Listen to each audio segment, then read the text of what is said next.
2026 is a busy year for the staff at the Macon County Election Commission. As you're about to see, there will be several elections on the ballot in just a few short months. We have a county primary, which will be on May the 5th of 2026, and that will be for the county offices for Macon County, or for most county offices. There will be a few that won't be on there. But we also have a Lafayette municipal election at that same time frame, and that will be on May 5th, 2026. We'll start early voting on April the 15th and run through April the 30th for us for that. So we'll have, that's for your convenience to get in and make sure you'll be able to vote. Biggest thing is make sure you're registered to vote though too, and you can do that on govotetn.gov. They can do it online, or they can come in the office and pick up a registration if they want to, and just turn it back into us, and we'll process that as soon as possible. Make sure you bring your photo ID with you when you come in to register, and we can give it to you over the counter. Otherwise, we'll mail it to you, and and it will be coming back to you, in 2 or 3 days. The mail's not overnight like it used to be as far as that goes, so it takes a little while to get in. But you do have to be registered by April the 6th in order to vote in this May primary. The Lafayette City election, we have just 3 city council members will be elected on that. We do have 4 candidates that have qualified for that seat.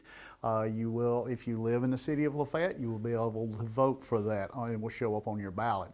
If you're outside the city, it will not be on your ballot for you to vote for there. And we have roughly around 3,000 registered voters in the city of Lafayette at this time. We have, I guess starting from, we have the mayor, we have the all 20 county commissioner seats, we have the sheriff, we have the trustee, we have the register of deeds, we have the circuit court clerk, and we have the county clerk. We also have 5 constables that will be up, and we have 2 school board members that will be up too for this time. So a pretty large ballot. We issued around 75 petitions this time, which is the most petitions I've ever issued since I've been here for almost 15 years now.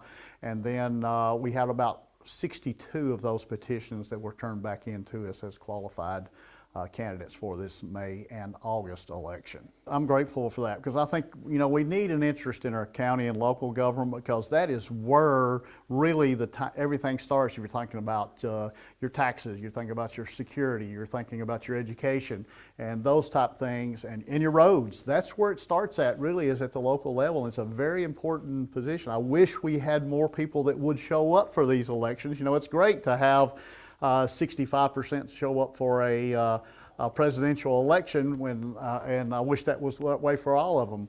In a county election, typically like this, where you have so many offices, most of the time 50%, in which right now we have over 16,000 registered voters. So, we're hopeful to get around that 8,000 mark. I really would like for it to be up around the presidential, because they are very important elections for us. Then we have the August election, which will be the state and federal primary, but also the county general election. On that, you'll have those same offices for the county, but it'll be the finals. And whoever won the primaries, like in the mayor's race, you'll have one that would move on. But if you're a county commissioner and you had competition, you may have 2 seats that would move on to August. And then they will be any independents that qualified would meet them in that election also. So it's a very important election, especially at the county level, but it also goes to state and federal. And you're going to have some of the federal offices, like U.S. Senator and U.S. Representatives are going to be on there. Our governor is going to be on this primary also. And then you'll be looking for them in November, whoever wins those primaries against any independents in November.